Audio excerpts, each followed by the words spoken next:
I've been attached with the feeling of now waking up with you by my side.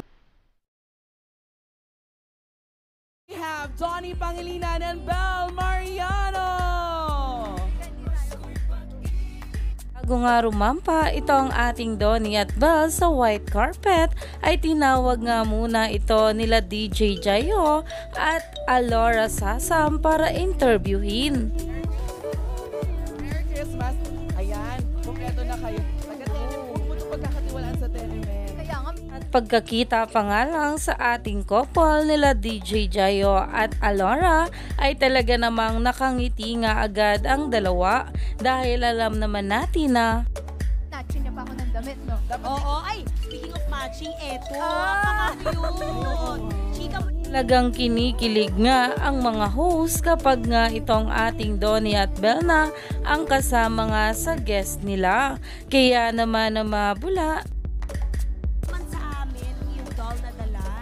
Ito yung holiday edition nata nila.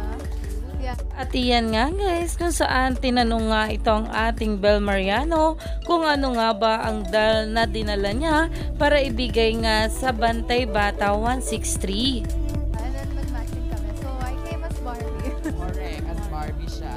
Yun yung ina-achieve mo kanina, hindi mo na. Talaga namang napansin nga ng mga host na matching nga ang ating couple na sila Donnie at Belle Mariano dito.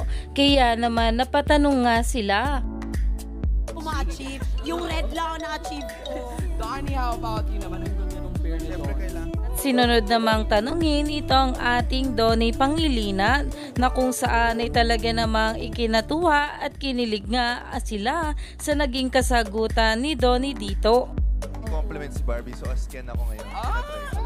Alis na tayo dito. Pero matching kami ng teddy bear ko. Siyempre, babagayan talaga ng ating Donnie ang suot ni Belle Mariano at Christmas Barbie at siya naman daw itong si Ken.